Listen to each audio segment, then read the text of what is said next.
नमस्कार, मैं संजीव। महाराष्ट्र में सरकार गठन को लेकर परिणाम सामने आ चुका है और महायुति गठबंधन को रिकॉर्ड बहुमत मिला है। अब बारी है सरकार गठन की और तैयारी है सीएम के नाम के ऐलान की। चर्चाओं में है भाजपा के देवेंद्र फडणवीस का नाम, लेकिन किसके सिर सजेगा सीएम का ताज, इस पर सस्पेंस अभी बरकरार है। मची है देश की माया नगरी में सियासी हलचल। महाराष्ट्र विधानसभा चुनाव 2024 का परिणाम आ चुका है और सबके सामने मराठा निवासियों का फैसला महायुति गठबंधन के पक्ष में है। रिकॉर्ड मतदान हुआ है। भाजपा ने 149 सीटों पर चुनाव लड़ते हुए 134 सीटों पर जीत हासिल की है और सबसे बड़ी पार्टी बनी। वहीं मुख्यमंत्री एकनाथ शिंदे की पार्टी ने भी 57 सीटों पर जीत हासिल की।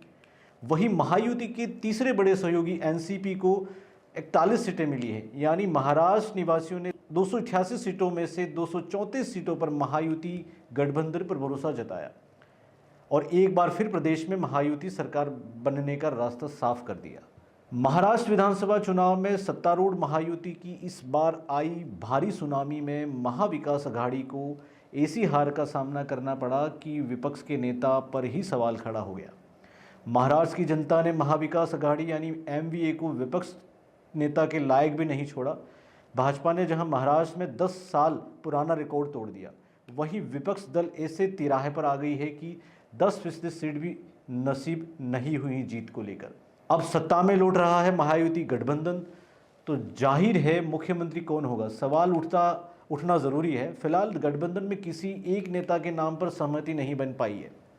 बताया जा रहा है कि एकनाथ शिंदे मुख्यमंत्री नहीं बनने की वजह से नाराज हैं और शिंदे शिवसेना के सभी विधायकों ने भी एकनाथ शिंदे को ही अपना नेता चुना है। तो भाजपा हो या विपक्षी दल, सभी पूर्व मुख्यमंत्री देवेंद्र फडणवीस को ही मुख्यमंत्री बनाने की तमन्ना पाले हुए हैं। भाजपा सबसे बड़ी पार्टी होने के चलते अपनी पार्टी से ही फडणवीस को सीएम बनाना चाहती है। ऐसे में निवर्तमान मुख्यमंत्री एकनाथ शिंदे का नाराज होना तय है। अब सीएम के नाम पर रार है तो कई सवाल उठना लाजमी है। पहला बड़ा सवाल, अब अगर फडणवीस मुख्यमंत्री बनते हैं और शिंदे शिवसेना महायुति गठबंधन समर्थन नहीं देता है तो क्या सियासी स्थिति बनेगी? ऐसी स्थिति में भी भाजपा को महायुति गठबंधन को कोई फर्क नहीं पड़ने वाला, क्योंकि महाराष्ट्र के 5 निर्दलीय विधायकों ने भाजपा को समर्थन दे दिया है। साथ ही अजित पवार ने भी महायुति गठबंधन में ही बने रहने का वादा किया है। वादा तो निभाना ही पड़ेगा और मुख्यमंत्री भाजपा का ही होगा। ऐसी स्थिति साफ होती नजर आ रही है। ऐसे में फिलहाल मनमानी पर उतरे एकनाथ शिंदे क्या भविष्य में महायुति गठबंधन में रहकर मनमानी कर पाएंगे? ना सिर्फ एकनाथ शिंदे, सवाल उठ रहा है कि अगर अजित पवार भी शिवसेना शिंदे दोनों समर्थन करे तो क्या होगा? भाजपा ने सर्वाधिक 134 सीटों पर जीत दर्ज की है और महज सीटें कम रह जाती हैं सरकार गठन में। 5 निर्दलीय विधायकों ने पहले ही भाजपा का समर्थन का ऐलान कर दिया है और 5 और विधायकों का समर्थन भाजपा आसानी से जुटा सकती है। ऐसे में दोनों दलों के समर्थन के बगैर ही भाजपा अपने बलबूते सरकार गठन कर सकती है। अब भाजपा को सर्वाधिक सीटें और भाजपा से ही सीएम बनने की मांग उठे तो आरएसएस का बयान। आरएसएस ने भी यहाँ महाराष्ट्र में भाजपा के देवेंद्र फडणवीस को ही सीएम बनाने की बात भाजपा आलाकमान तक पहुंचाई है। शिवसेना यूबीटी के चीफ उद्धव ठाकरे ने भी ट्वीट करते हुए फडणवीस के ही सीएम बनने की आवाज़ उठाई। तो पार्टी नेता संजय राउत ने भी मीडिया से बातचीत में अपनी आवाज़ रखी और फडणवीस को ही सीएम बनाने की मांग कर डाली। अब महायुति से बाहर के नेता भी फडणवीस को ही सीएम बनाने के रूप में देखना चाहते हैं। महायुति सरकार को किसी तरह की मुश्किलें नहीं आने वाली। बीजेपी के पास बहुमत है, कुछ सीटें कम हो गई, लेकिन मैं मानता हूं उनके पास बहुमत है। अगर बहुमत नहीं है तो उनको बहुमत कैसा प्राप्त करना है, किसी को तोड़ना है, किसी को खरीदना है, उस बारे में वो लोग माहिर हैं। आपने देखा होगा महाराष्ट्र में तो बहुमत के लिए शिंदे की पार्टी भी तोड़ सकते हैं और अजित पवार की पार्टी भी तोड़ सकते हैं। तो मुख्यमंत्री मेरे हिसाब से भारतीय जनता पार्टी का ही बनना चाहिए। मुझे लगता है कि जो आंकड़ा बीजेपी के पास है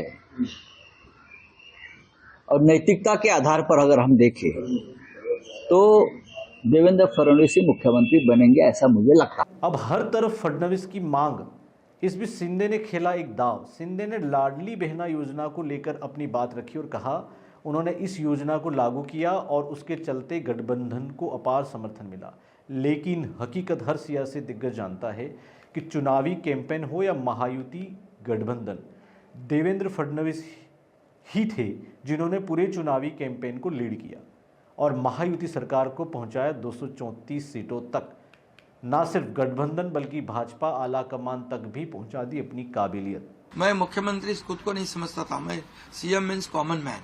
एक कॉमन मैन काम करता है कॉमन मैन के लिए, तो इसलिए मैं खुद को एक कार्यकर्ता के रूप में काम किया 2.5 साल में, और 2.5 साल में इतना काम किया है कि जो महाविकास आघाड़ी ने बंद पड़े जो प्रकल्प थे, जो रुकाए, जो बंद किए हुए प्रकल्प, उसको हमने शुरू किया। एक तरफ विकास किया, दूसरी तरफ कल्याणकारी योजना है, जैसे लाडली बहना योजना है, लाडला भाई है, कई योजना है, और ये आम जनता के जीवन में जो बदलाव लाने की कोशिश हमने, क्योंकि मैं जानता हूँ गरीबी क्या है।